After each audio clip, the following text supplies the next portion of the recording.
ஆண்டவராகிய இயேசு கிறிஸ்துவின் விலையேறப்பெற்ற நாமத்தினாலே உங்கள் யாவருக்கும் என் அன்பின் ஸ்தோத்திரத்தை இந்த புதிய மாதத்தின் முதலாவது நாளிலே உங்களுக்கு தெரியப்படுத்துகிறேன். யோசுவாவின் புத்தகம் 1ஆம் அதிகாரம் 8வது வசனத்திலே இவ்வாறாக வாசிக்கிறோம். இந்த நியாயப்பிரமாண புஸ்தகம் உன் வாயை விட்டு பிரியாதிருப்பதாக, இதில் எழுதியிருக்கிறவர்களின் படியெல்லாம் நீ செய்ய கவனமாக இருக்கும்படி இரவும் பகலும் அதை தியானித்துக் கொண்டிருப்பாயாக. அப்பொழுது நீ உன் வழியை வாய்க்க பண்ணுவாய், அப்பொழுது புத்திமானாயும் நடந்து கொள்ளுவாய் என்று சொல்லி பார்க்கிறோம். கிறிஸ்துவுக்குள் அன்பான தேவனுடைய பிள்ளைகளை, நாம் வாசித்து கேட்டதான வேத பகுதியில இஸ்ரவேல் ஜனங்களை வழிநடத்தும்படியாய் கர்த்தரால் தெரிந்து கொள்ளப்பட்டதான தேவனுடைய தாசனாகிய மோசே மரித்த பிற்பாடு கர்த்தர் யோசுவாவை தெரிந்து கொள்கிறார்.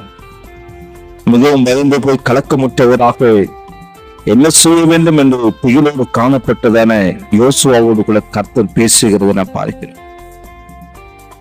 யோசுவாவை அழைத்து நீ இப்படியெல்லாம் செய்ய வேண்டும் என்று சொல்லி, உன்னை பலப்படுத்துகிறவன் நான் உன்னோடு கூட இருப்பேன் என்று சொல்லி, நீ இப்படியெல்லாம் நடந்து கொள்ள வேண்டும், நியாயப்பிரமாண புஸ்தகத்தை ஒவ்வொரு நாட்களும் வாசிக்க வேண்டும், அதன்படி நீ செய்ய வேண்டும், இரவும் பகலும் அதுகளை தியானிக்க வேண்டும், அப்பொழுது நான் உன்னோடு கூட இருந்த பலத்த காரியங்களை நடப்பிப்பேன் என்று சொல்லி யோசுவாவோடு கூட கர்த்தர் பேசுகிறது நான் பார்க்கிறோம். எனக்கு அன்பான தேவனுடைய பிள்ளைகளை, வசனம் மிகவும் அழகாக சொல்லுகிறது. சங்கீதக்காரர் தாவீது சொல்லுகிறார், உம்முடைய வேதத்தில் நான் எவ்வளவு பிரியமா இருக்கிறேன், நாள் முழுவதும் அது என்னுடைய தியானம் என்று. அந்த வார்த்தையின்படி நாம் ஒவ்வொருவரும் ஆண்டவருடைய வேதத்தை, அந்த நியாயப்பிரமாணத்தை கர்த்தர் நம்முடைய கரங்களில் கொடுத்திருக்கிறதான அந்த வேதாகமத்தை அதிகமாக நேசிக்க வேண்டும், வாசிக்க வேண்டும். அது ஒன்று மட்டும்தான் நம்முடைய வாழ்க்கையில் நாள் முழுவதும் தியானமாக காணப்பட வேண்டும். வேத வசனங்களை நாம் ஒவ்வொரு நாட்களும் மனப்பாடமாக படித்த அவைகளை நம்முடைய இருதயத்திலே பொக்கிஷமாக நாம் வைத்துக் கொள்ள வேண்டும் என்று சொல்லி நாட்களை பரிசுத்த ஆவியானவர் விரும்புகிறார். நாம் கற்றுக்கொள்கிறதான அல்லது நாம் படித்ததான வசனங்களை அடிக்கடி நம்முடைய நினைவிற்கு நாம் கொண்டு வர வேண்டும், அவைகளை சொல்லி பார்க்க வேண்டும். அப்படி நாம் செய்கிறதான பொழுது அந்த வேத வசனங்கள் ஒரு காலம் நம்முடைய மனதை விட்டு அது நீங்காது. தேவன் அந்த வசனங்களின் மூலமாக அவர் நம்மோடு கூட பேசுவார், நம்மோடு கூட இனப்படுகிற தேவனாய் காணப்படுகிறார். நம் நித்திரையிலே படுக்கைக்கு சொல்லுகிறதான பொழுதும் தேவனுடைய வசனங்கள் தான் நம்முடைய இருதயத்திலே அதிகமாக நிரம்பி இருக்க வேண்டும்.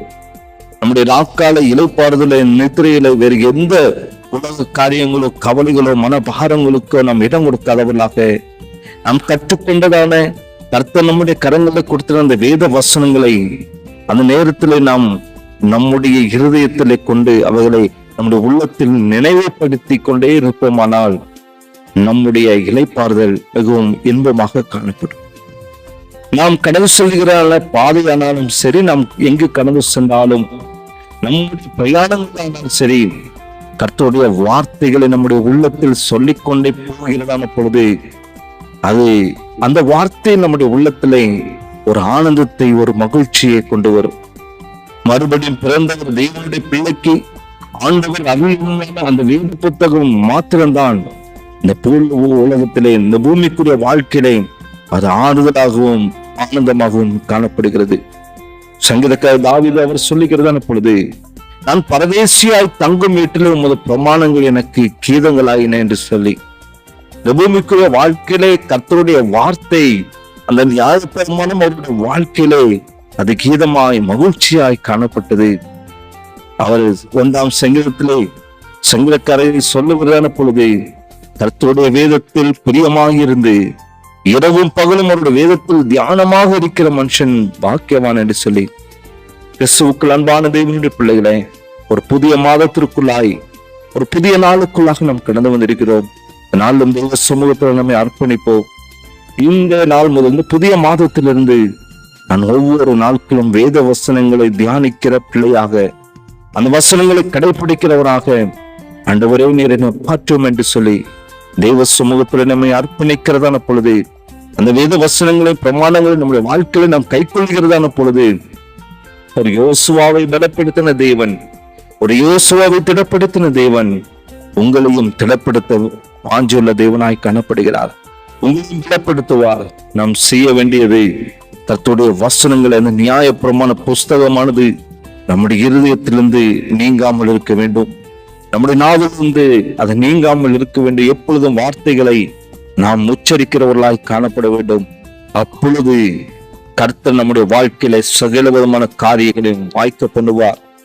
நம்முடைய வாழ்க்கையில நாம் செய்ய வேண்டிய காரியங்களை சகலவற்றையும் கர்த்தர் நேர்த்தியும் கிரமமாக அவர் செய்ய வல்லமுள்ள தேவனாய் காணப்படுகிறார். அதுதான் யோசுவாவுக்கு கர்த்தர் சொன்னார், நீ கடைபிடித்தால், நீ இவங்களெல்லாம் சகலவற்றையும் நியாயப்பிரமாண புஸ்தகத்தை நீ தியானித்தால், அப்பொழுது நீ உன் வழியை வாய்க்க பண்ணுவாய், அப்பொழுது நீ புத்திமானாகவும் நடந்து கொள்வாய் என்று சொல்லி பார்க்கிறோம். நாமும் அப்படி செய்வோம்.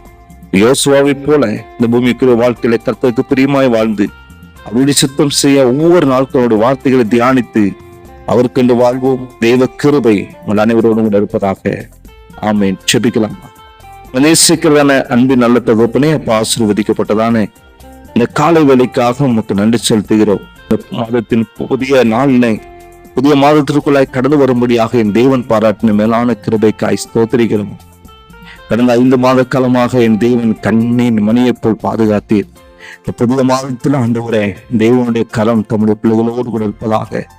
அவள் செய்கிற எல்லா காரியங்களும் தேவனுடைய கரம் கூடவே இருக்கும்படியா நாங்கள் செபிக்கிற ஆண்டவரே, அவருடைய நினைவுகளும் சிந்தனைகளும் அறிகிற தேவன் தகப்பனே, சகலவற்றையும் நீ நன்மையாய் அப்பா நீ கொடுக்கும்படியா நாங்கள் செபிக்கிறோம். அப்பா நாட்களும் தம்முடைய பிள்ளைகள வாழ்க்கையில கிரியை செய்யட்டும். இந்த வார்த்தைகளின்படி நடப்பதற்கேற்ற ஞானத்தை புத்தி கிருபைகளின் தேவனில் கொடுப்பதாக. யோசுவாவை பலப்படுத்தின தேவன் தம்முடைய பிள்ளைகளை பலப்படுத்துவதாக. யோசுவா ஆண்டவரே, இரவும் பகலும் வார்த்தைகளை தியானம் செய்திருக்கிற தம்முடைய பிள்ளைகளும் ஆண்டவரே, இந்த வார்த்தைகளை தியானிக்கிறவர்களாக, வார்த்தையின்படி நடக்கிறவர்களாக, வார்த்தையின்படி ஜீவிக்கிறவர்களாக என் தகப்பன் இந்த நாட்கள் என்று மாற்றுவீராக. அப்படி செய்யப்பட மேலான தெய்வக்காய் நன்றி. எல்லாரையும் ஆசீர்வதிங்க. வெற்றிகளை இயேசுவின் நாமத்தில் செபிக்கிற நல்ல பிதாவே. ஆமென். ஆமென்.